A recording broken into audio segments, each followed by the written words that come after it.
Microphone check, 1, 2. What is this? Who's in charge here? You are always in charge here. Here. Just here, in this room. Okay, then why don't you introduce yourself? My name is Amanda Sidrin. You are who you are, and I am here today with the one, the only, the fabulous Leo Sidrin. Leo Sidrin, this is your 100th episode. It's true. How do you feel? Slightly stunned by your enthusiasm and poise on the microphone. Well, thank you. I tell you, you don't look a day over 55 episodes. Thank you. You're welcome. Tell me, what were some surprises that you had in your 100 episodes? I mean, I think the first surprise was that I could do it. It was something that I hoped that I would be able to do, but I wasn't sure that I would be able to do 1 or 10. And I guess part of that is that I wasn't sure that I would be interesting to listen to or that people would want to hear it. So a big part of the surprise, I think, is just that anybody found it and liked it and, got something out of it. I think that when I look back on it, that is like the greatest overarching surprise, happy surprise about the whole thing. You have been spurred on by supporters Yes. on your Patreon page, by people reaching out to you on Facebook, Yes. approaching you on the street or at concerts. Yes, that's true. You've seen that happen. How does that make you feel? To be recognized by the sound of your voice.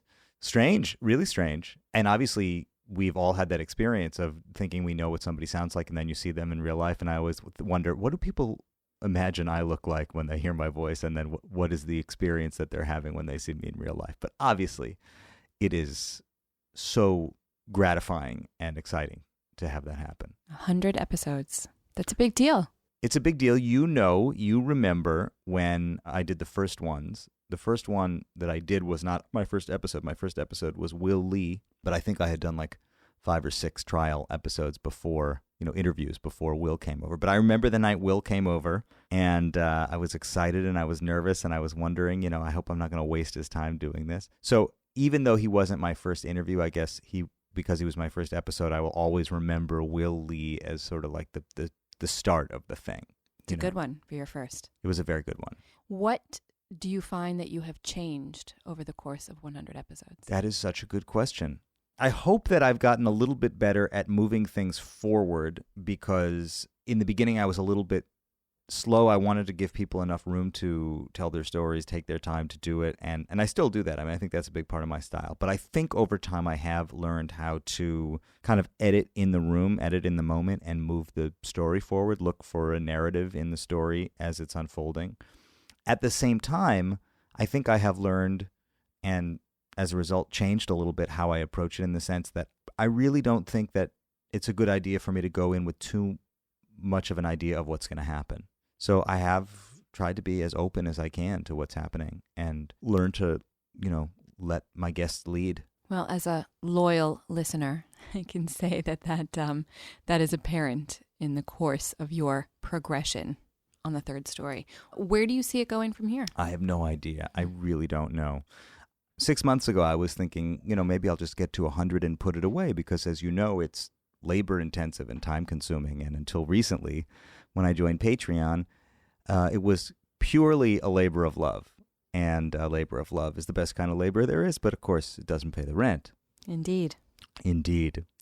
So that was a big change for me in terms of being able to keep it open, keep the doors open on it. But the truth is that I have this wonderful outlet now, both to interview and communicate with people and share that conversation and those conversations with my little community of listeners, but also I have a way to experiment and try out ideas, try to tell different kinds of stories. So I'm really hopeful that in the next 6 months to 6 years, whatever it is, I'm going to continue to push the boundaries of the format, at least in my little way, and tell more narrative stories and focus on the kinds of questions that continue to be interesting to me. I know that it started as a musician's podcast, and I have a lot of musicians who listen, and they are interested in very specific kinds of things. And of course, I'm interested in those things too, but it's become clear that this is useful to me and interesting to me, not only for musicians, but to talk to all kinds of people, writers, creative thinkers. I'm talking to a rabbi next week because, I'm a minister now in the Universal Life Church, so I've been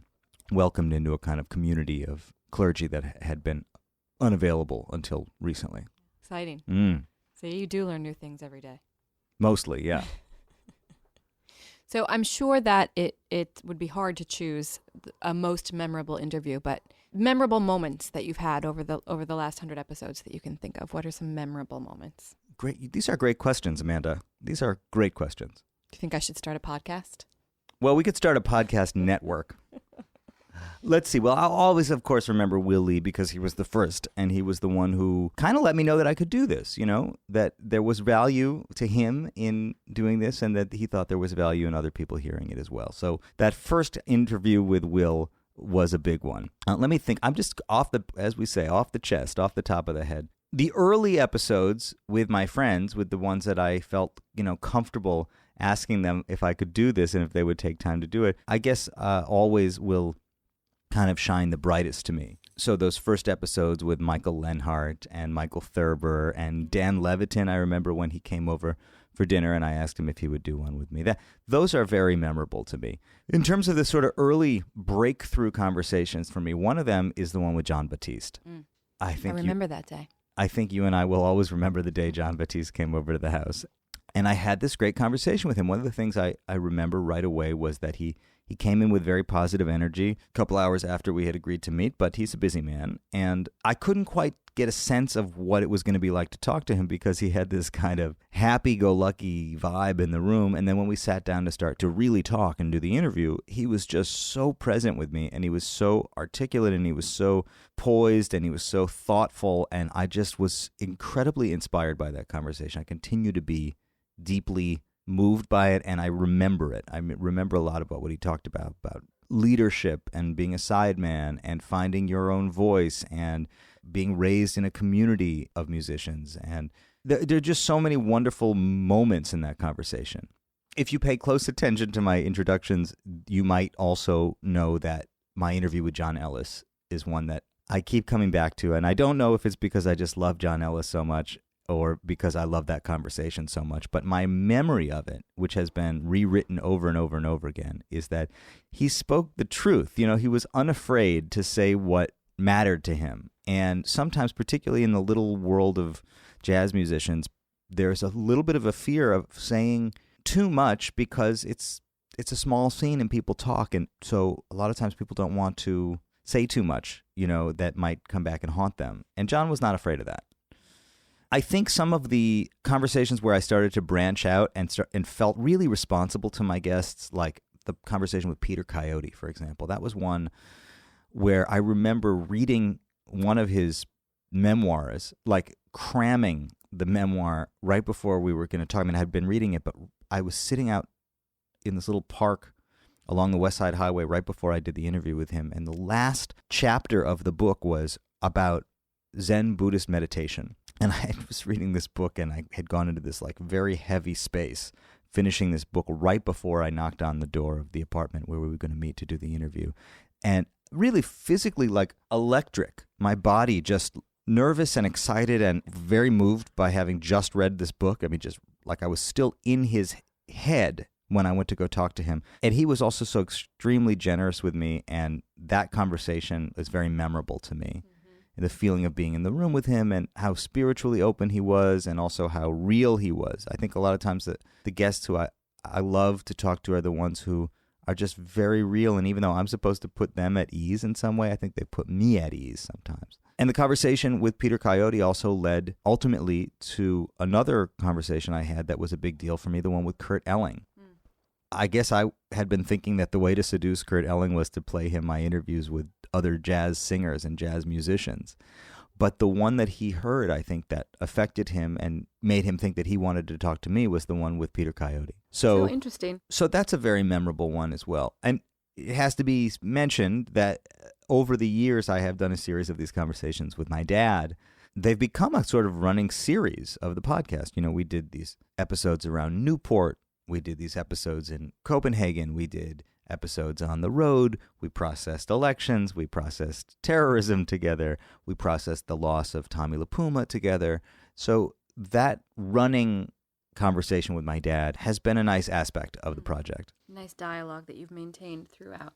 And, you know this too. Like basically Ben and I are having the same conversation. It's been going on for 40 years on Sometimes So there's a true. microphone in the room. Sometimes there's not. Who's your dream interview? Who would you love to talk to within your next 100 episodes? I'll say that I think looking at the list of people that I've interviewed, if I could, the me from 5 years ago when I was thinking about starting a podcast could look at the list of the people I got to. Charlie Hunter, Madeline Peru, Jonathan Brooke. I don't want to sell anybody short here because there's so many of them that were such a big deal to me. Jorge Drexler. Jorge Drexler, of course. Jesse Harris, Bill Stewart, Creed Taylor, Butch Vig. I mean, when I made my list of people I wanted to talk to, these were people who were on the list. I've had a chance to talk to quite a few of my dream guests already, and I've had a chance to talk to people who interested me along the way. Jacob Collier, for example, is an incredibly memorable episode in the fact that I had seen him on the internet, and at that point, nobody really knew who he was, and I went out to his house in London and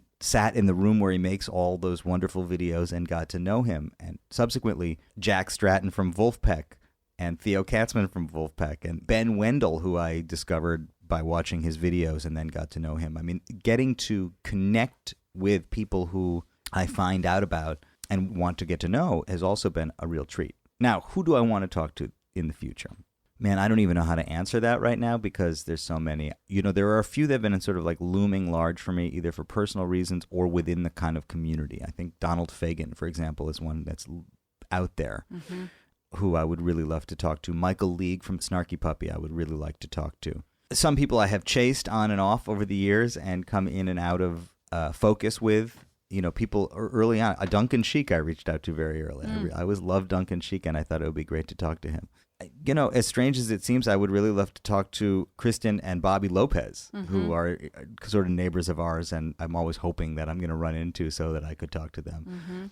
There are those people who are out there, and then, of course, sometimes I think maybe I should even just aim as high as possible. You know, what's the craziest sounding guest I could think of? Let's see if I can go get it. Now, Sol, our daughter, is with us, and she asked me the other day if I was going to interview Michael Franks. And why would that be of interest? Sol asked me if I was going to interview Michael Franks because I am about to release a record of Michael Franks songs. And I sang a duet with Michael on the record. And so Sol said, well, why don't you interview him for your podcast? And she's a smart kid. She's a smart kid. And so let's find out if that idea comes to pass or not. But I have interviewed, and I realized while I was putting the record together, I have interviewed a number of collaborators of Michael Franks, from Tommy LaPuma and Al Schmidt to Rob Mounsey and Gil Goldstein, and there are more. So it kind of gave me a sense that I have targeted communities of musicians, you know, started to piece together the story of those communities, one person at a time, one narrative at a time. I must say, I am incredibly proud of you.